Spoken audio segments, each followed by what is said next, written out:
Bom dia, gente. Bom dia para quem tá híbrido, para quem tá aqui já beijei, já abracei, presencialmente aqui no voluntariado, nesse SEVA, que vocês todos fazem parte, sempre a qualquer momento que vocês queiram estar, que vocês possam só levantar a mão, que o serviço aqui tá abundantemente esperando por vocês. Mas enfim, um recado prático antes da gente fazer a nossa reflexão. Eu recebi algumas mensagens de pessoas que querem participar, então de novo, esse programa é aberto para quem queira participar. Se vocês têm amigos, pessoas que vocês conhecem, que queiram de alguma forma ouvir essas reflexões, ou tenham a curiosidade de, independente dessas pessoas continuarem ou não, o programa está aberto. Então esse é o primeiro recado. Aí eu recebi algumas mensagens e como aqui as coisas são um pouco aceleradas depois que eu saio dessa sala, então o que eu vou deixar nos grupos depois é o contato da Aninha, para que vocês possam falar com ela para adicionar no grupo, ou teve uma pessoa que me perguntou do estudo também, que a gente faz depois, então a Aninha consegue responder tudo isso para vocês e eu peço desculpas para quem me perguntou alguma coisa, e eu vi uma pessoa que me pediu um link ontem e eu só fui ver hoje, e eu estava justo esses minutinhos antes aqui fazendo isso. Então peço desculpas, vou deixar o contato da Aninha, que aí com certeza vocês têm uma resposta em um tempo aceitável. Então é isso, muito agradecida pela paciência. Bom, aqui estamos nessa nova manhã, e eu quero comentar com vocês que quando eu tive o chamado para isso, me vem muito claro que... Deixa eu colocar aqui que eu vejo o rostinho do Will também. Aqui. Me veio muito claro esse momento que nós vivemos e dessa importância da gente elevar o nosso pensamento. Já que comumente, como não existe na nossa sociedade um estudo da mente, geralmente é a mente que pensa a gente. Concordam? Então, como a gente não está consciente da mente, a mente vai desenfreada pensando a gente. E aí, como a gente não sabe como pilotar essa mente toma a frente. Além da gente não saber pilotar, a gente não sabe onde está o freio dela.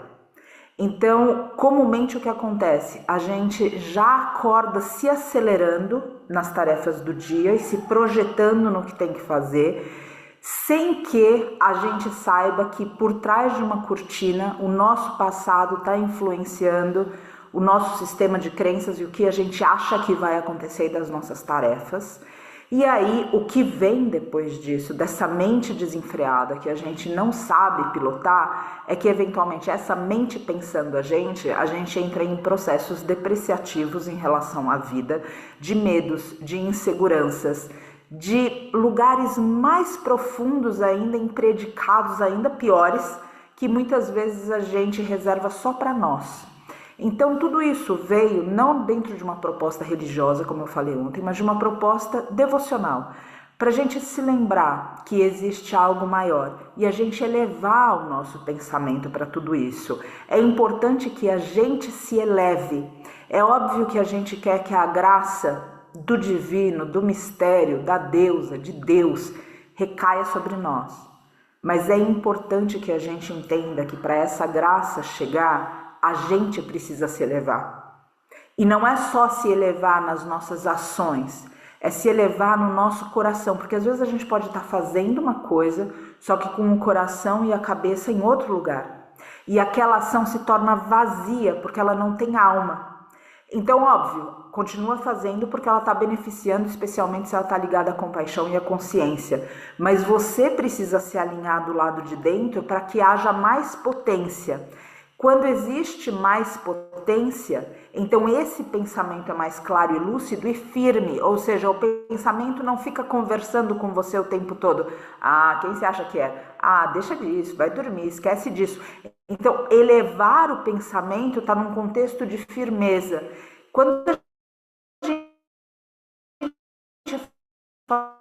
fala do nosso coração, e é algo que no nosso momento planetário é algo para ser estudado, porque a gente fala muito do amor romântico, mas a gente não fala do amor universal. Então existe uma carência onde a gente quer se validar no outro, mas não necessariamente um dispositivo dentro, essa máquina dentro de nós, que é o nosso coração, ativa para o amor. Por causa de todas as pancadas do sistema de crenças, por causa da condição da humanidade. Então a gente vive num lugar muito fechadinho do amor romântico, e esse amor romântico estendido para os meus, então é eu em meu, como regente, e o amor universal desaparece.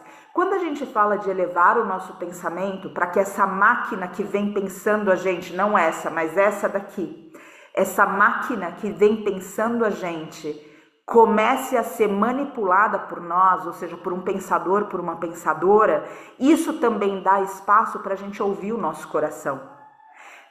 Pensem assim, realizem dessa forma, o coração sussurra, a mente grita. Como que você consegue ouvir o seu coração se sua mente está gritando? Então a importância desses momentos é a gente conseguir colocar um início para o dia onde a gente se lembre, onde a gente paute o nosso dia numa clareza mental e num coração que sussurra, porque o coração conhece a direção. Só que a cabeça fica, imagina, não pode ser por aí, como que você vai sobreviver? Não, mas e se você mudar agora? Tem que esperar. Então essa racionalização termina anulando o coração. E como a sociedade favorece o argumento da mente e não do coração, a gente termina perdido no caminho, perdida no caminho. E isso é muito comum para cada uma de nós. Em algum momento da vida a gente se olha e diz, aonde a gente se deixou? Isso era tão importante para mim, por que ficou para trás? Então é importante que esses caminhos do coração sejam todos os dias nutridos. E é esse o objetivo que a gente tem aqui, nutrir o caminho do coração. O caminho do coração, ele dá no mesmo lugar, no sentido de que o destino do coração é o amor universal. Esse destino precisa ser encontrado por cada uma de nós. Agora, os caminhos para esse amor universal são diferentes para cada um de nós. Por que são diferentes? Porque os obstáculos que nós criamos nos nossos corações são diferentes, em função da vida que vivemos, vocês concordam? Tem pessoas que, por insegurança alimentar, por qualquer questão em relação ao que viveu no transitório da vida, vai criar certos obstáculos para isso, como o mundo é injusto, por exemplo. E esse senso de injustiça vai prevenir essa pessoa de sentir que existe um amor universal e que ela pode amar universalmente os seres. Ao passo que pessoas que de repente tiveram muitas facilidades financeiras podem pensar que essa humanidade também é perigosa e que não merece ser amada porque se viram todo o tempo procurados por pessoas que tinham interesses a respeito do que eles podiam oferecer. Percebem? Ou seja, não existe uma pauta na vida dentro de um ser humano encarnado que a gente possa dizer, esse está livre de obstáculo, essa está livre de obstáculo. Isso sem falar das questões que vão no coração secretamente. Como, por exemplo, os traumas que a gente tem com o nosso pai e com a nossa mãe, que são espaços sagrados que a gente precisa procurar e entender que o pai e a mãe é espírito no papel maternal e paternal. Tirar esse lugar onde o pai e a mãe é esse ser que caiu do pedestal porque a gente descobriu que eles eram falíveis. Pai e mãe é papel, espírito e karma é o que define as nossas relações. Então ter isso cada vez mais tranquilo no coração para poder amenizar esses obstáculos que previnem a gente de amar o universal. E aí o que é o amor romântico? Praticamente uma segurança que a gente quer, que a gente vai amar e ser amado, que a gente não vai ser traído, que não vai ter deslealdade. E aí o que se estende desse amor, o eu, mim, meu, então a minha família, o meu pai, a minha mãe, o meu filho, o meu mestre cachorro, esses precisam estar a salvo. Agora do portão para lá, salve-se quem puder. Então, quando a gente fala de desobstruir o coração, é para que a gente tenha esse destino do amor universal e, ao mesmo tempo, saiba desobstruir em nós o que quer que seja que nós construímos como uma suposta proteção para que esse amor, ou seja, esse coração, não fosse ferido de novo. Então, pensa que essa máquina é como um motor. Esse motor ele não liga necessariamente quando ele é amado. Olha só que coisa curiosa, o coração não liga necessariamente quando ele é amado. Ele pode se sentir acolhido, ele pode derrubar um pouco da resistência dele, mas ele liga de fato esse motor quando ele ama. E esse é um grande salto para o ser humano. Amar. Amar de novo e de novo e de novo. Amar depois que tudo foi destruído, amar depois da traição, amar depois que você caiu, amar depois que você não acreditou mais, amar quando você deu de cara com a parede, amar quando você encontrou o fundo do poço, amar quando a gente está com o nosso rosto na lama, amar. E geralmente o que a gente busca dentro desse condicionamento social, ser amado. E aí a gente pensa que esse motor vai ligar. Esse motor não liga dessa forma. Ele liga na capacidade de cada um e de cada uma se entregar para o amor amando. Não é se entregar para o amor romântico quando alguém vem à nossa porta e daí a gente pensa que todos os nossos problemas vão ser resolvidos. Esse é um condicionamento que está no nosso inconsciente que a gente precisa derrubar, desconstruir. É óbvio que o amor romântico é importante dentro de uma comunidade privada que a gente cria para ir pela vida. Mas muitas vezes isso também é idealização. Eu tenho certeza que alguém aqui, pelo menos nesse grupo, pode levantar a mão e falar que dentro de uma experiência de casamento, teve as maiores provações da vida. Então isso também é uma ilusão da gente acreditar ali. Rosa levantou a mão. Então a gente também idealizar isso na relação, às vezes é injusto com o parceiro também, porque o parceiro está num papel de mostrar pra gente um ensinamento que de repente a gente não teria de outra forma. Agora outra vez, o amor universal, ele é livre de ofensa, porque ele não busca gratificação pessoal. Só que pra gente não ter a busca por gratificação, a gente precisa do quê? Ter construído nesse mesmo coração o altruísmo. Porque no altruísmo você quer que o outro seja feliz. Agora no amor romântico egoísta é sempre o quê? Eu preciso ser feliz, eu quero o seu amor. E para que eu tenha o seu amor, então eu estou disposto a qualquer coisa para você ficar. E aí é um momento também que na relação a gente se perde. Atire a primeira pedra quem nunca teve isso numa relação. Porque daí começa a ter medo que o outro saia. E aí pro outro não sair, então tudo bem. Então não, tudo bem, isso não é tão... Eu achava que isso fosse importante, mas mais importante é o amor dessa pessoa. Então é sempre me ame, me ame, me ame. E para que o outro me ame, eu me torno alguém diferente de mim. E como que eu sou amada se eu não tô sendo eu? Compreendem? Então precisa tomar cuidado nos lugares onde a gente tem esse estudo do amor, para que a gente possa outra vez se elevar para o amor universal, inclusive com esses papéis mais estreitos que a gente tem, o pai, a mãe, o companheiro, a companheira, o companheiro, o filho, a filha, quem quer que seja do nosso círculo, precisa tomar cuidado para não validar o amor aí. Então lembra, ou seja, aqui tem um motor que a gente precisa ligar amando. Esse motor não vai ligar nesse lugar outro, aonde a gente está o tempo todo buscando ser amado e ser amada. Isso talvez venha de um movimento de carência do passado que a gente precisa estudar e não julgar. Então não adianta a gente olhar e falar assim, nossa, eu tenho uma carência e julgar essa carência, pegar um bastão e ficar batendo no nosso espírito. Isso não cura ninguém, isso só machuca a gente.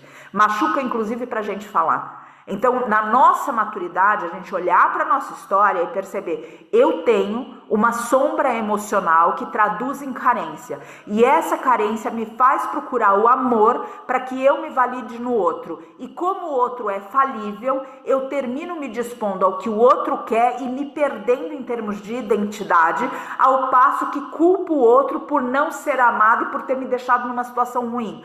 Compreendem? Ou seja, mas não é um lugar para a gente pegar um bastão e bater na gente. É um lugar para a gente pesquisar, para a gente se acolher, porque cada um e cada uma de nós tem histórias de superação gigantes. Cada um e cada uma de nós tem histórias de profundidade imensas. Então não é com um bastão na mão que a gente vai se curar, é com uma lamparina.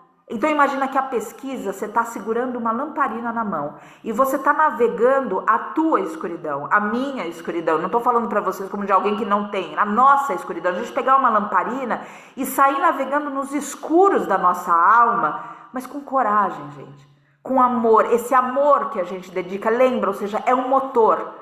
Então, se é um motor, eu tenho a capacidade, é igual um óculos. Quando eu ponho óculos, não é que eu enxergo melhor vocês, eu enxergo melhor qualquer coisa, haja visto, ou seja, que o grau esteja certo e o diagnóstico correto, ou seja, que eu vou olhar para qualquer lugar e eu vou enxergar melhor. O óculos não funciona só para a letra, entende? Quando o motor do coração liga, ele liga não só para o amor para o outro, ele liga para o amor próprio também. E essa é a lamparina que permite que a gente navegue lugares escuros dentro de nós. Agora, se o amor pelo outro é maior do que o amor que a gente sente por nós, cuidado que talvez em um lugar muito secreto, que às vezes nem a gente detecta, e que a vida ensina de um jeito muitas vezes não tão suave, talvez nesse lugarzinho onde a gente precisa acender essa lamparina para navegar essa escuridão, a gente perceba que tem um lugarzinho aí que diz: eu não mereço ser amado, eu não mereço ser amada. Então vale a pena a gente lembrar que, por exemplo, no budismo, de novo, sem fazer algum apelo religioso, mas pensando no budismo como uma filosofia, é uma pauta do budismo a autocompaixão. Se a gente pensar no cristianismo, é uma pauta do cristianismo o amor próprio. Ou Jesus falou, ama só os outros. Ele já falou, ama os outros, que já dá um trabalho lascado. Aí, para terminar a reflexão, ele diz, como a ti mesmo. Pelo amor de Deus, né? É trabalho que não acaba mais. Eu vou ter que amar o outro e ainda vou ter que me amar. Nossa Senhora do céu. O outro eu tô vendo defeito e o meu eu escondo? Pelo amor de Deus, imagina só quanto tempo eu vou demorar para fazer tudo isso. Por isso que, de novo, pega essa lamparina do amor. Esse amor que começa algumas vezes com simplesmente você não se xingar, não se depreciar. A gente fala para o outro, muitas vezes, me trata com respeito, porque eu sou desrespeitada na sociedade, porque os meus amigos, porque a minha família, porque a gente é muito valente para falar a respeito disso e pedir respeito.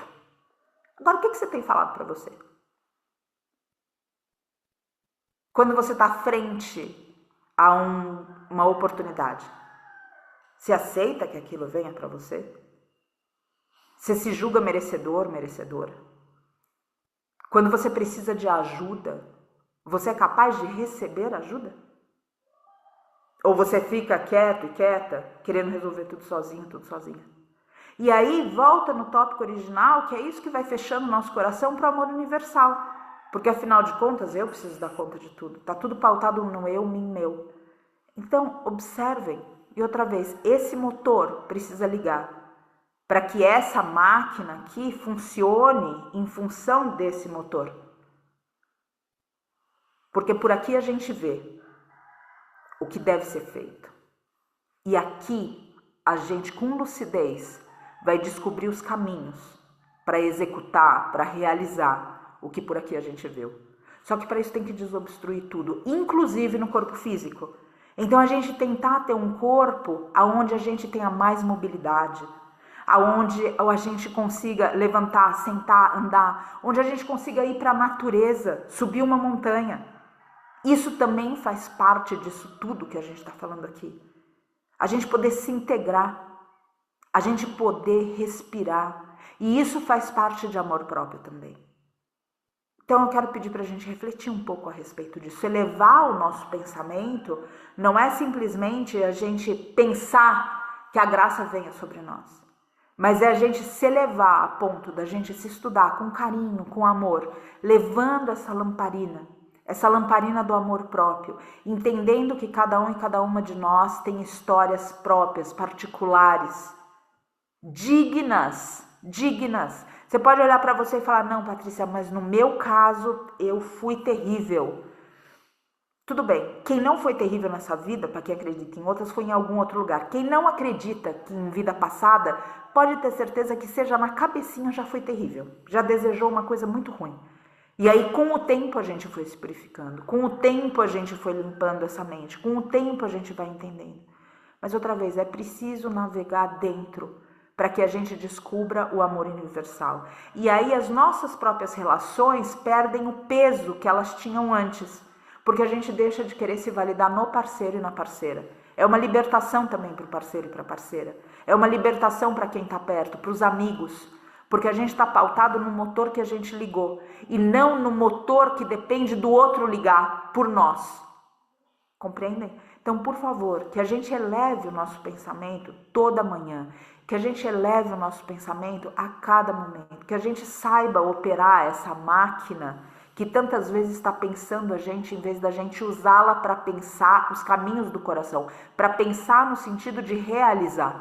Porque, por exemplo, se a gente sonha a libertação do mestre animal, se a gente sonha pelo fim das guerras, se a gente sonha pela fertilização do solo, se a gente sonha que as florestas voltem como elas eram um dia, se a gente sonha uma nova geração que conheça mais nomes de plantas do que nomes de influencers, se a gente sonha com tudo isso, a gente precisa de caminhos para realizar isso. E aí vem a inteligência como discernimento. Hoje, no estudo, inclusive, Krishna vai falar um pouco disso na Bhagavad Gita, dessa mente que é separada por várias camadas dentro do que é o Oriente.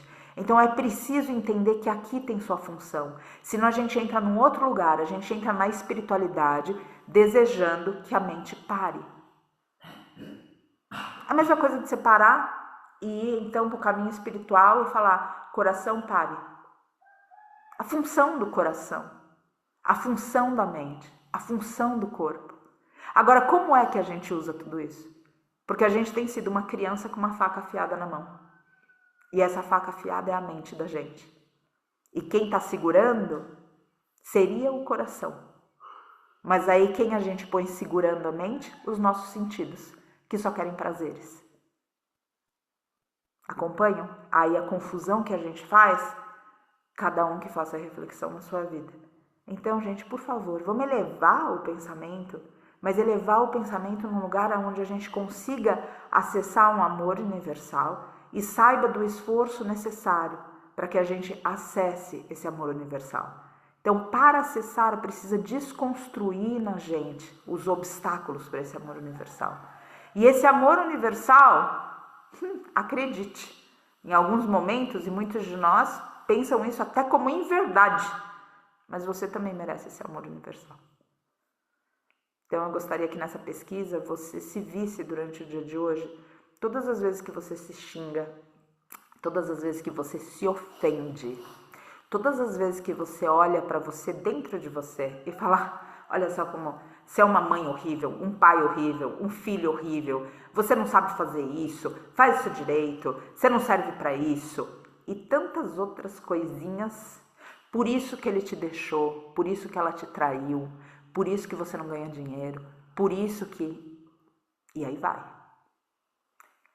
Vai olhando tudo isso. E com essa lamparina do amor próprio, quando alguém chega na sua casa, imagina que alguém entre na sua casa e diga isso para você.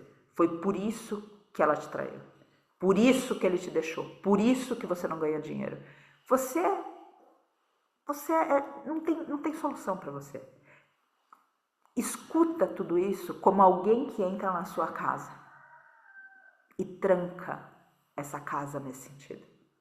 Aí sim tranca. Aí não é um obstáculo. Aí é o círculo de proteção que eles dizem tantas vezes. Desenhe um círculo em volta de você. Desenhe um círculo em volta da sua mente. Desenhe um círculo em volta do seu coração. Para que você se proteja de você mesmo, de você mesma. Agradeço pela reflexão. Vou pedir para a gente alinhar nossa coluna um momentinho. Tem que ficar atenta para não juntar uma coisa na outra. Já são 5h30. Agradeço pelo tempo. Tenho um talento de passar o horário. Pedir para a gente fechar os olhos e vou aqui colocar uma prece. E de novo, focando a prece num lugar devocional e não religioso. Para que a gente possa começar o dia imantada e imantados por um poder misterioso que proteja nós mesmos, nós mesmas, da falta de amor próprio. Existe a proteção que a gente precisa no mundo, mas existe uma proteção que a gente precisa em nós, para que o amor próprio vença, para que a autocompaixão vença.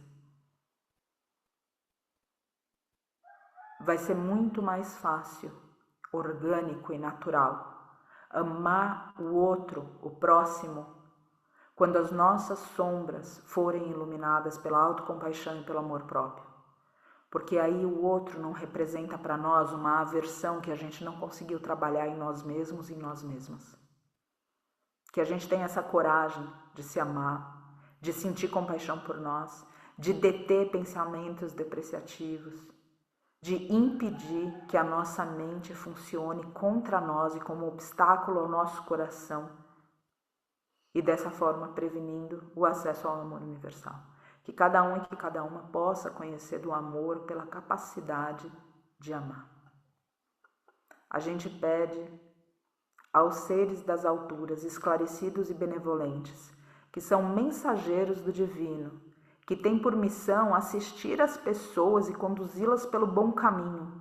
Sustentai-nos nas provas dessa vida, dai-nos a força de suportá-las sem queixumes e ais. Livrai-nos dos maus pensamentos. Esclarecei a nossa consciência com relação aos nossos defeitos e tirai-me de sobre os nossos olhos o véu do orgulho, inclusive quando esse orgulho impede a autoobservação. Capaz de impedir que eu os perceba, que nós os percebamos, esses defeitos, e os confesse a nós mesmos, sem culpa, mas com arrependimento, sem sofrimento, simplesmente com maturidade. E a vocês, esses espíritos e seres, protetores e guardiões, que particularmente velam por nós, a todos vós, seres das alturas, que aqui estão e por nós se interessam, pedimos que façam, que nos tornem dignos de vossa proteção.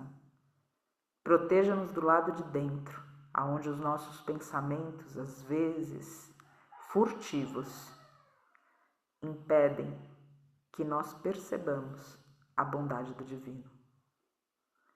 Conheçam as nossas necessidades, não os nossos quereres, e apenas as nossas necessidades que sejam atendidas, segundo a vontade de um grande mistério, que zela por cada um e por cada uma aqui. E dessa forma, com essas necessidades atendidas, essas obstruções caiam. E esse amor que existe no nosso peito, guardado como que se esperando alguém que possa ser digno dele, que esse amor possa encontrar dignidade em todos os seres. E que você, que nós, que cada um e cada uma aqui, tenha a coragem de livremente doá-lo, inclusive a si mesmo, a si mesma. Que esse dia que começa agora seja uma celebração e uma autoobservação. Que esse círculo de proteção esteja em volta de nós e que o poder superior nos guie do lado de dentro, imantando com força o nosso coração, a nossa visão correta, a retidão na nossa mente, a saúde no nosso corpo. E assim que esse divino tome conta de nós, para dentro, para fora, para cima e para baixo, em todas as direções. Respira e observa.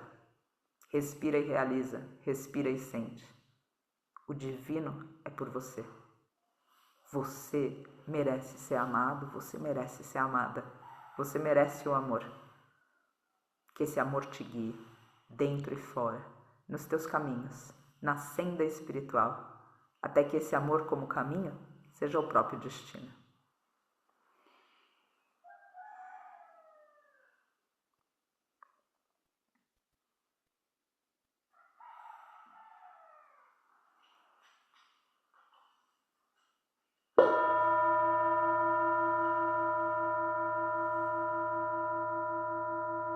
Namastê, abrindo os olhos. Muito agradecida, que vocês tenham um bom dia. Quem continua aqui no portal, iniciamos em 32 segundos a Bhagavad Gita. Já atrasados e atrasadas, graças ao meu talento de falar demais. Muito agradecida pela paciência. Um grande beijo.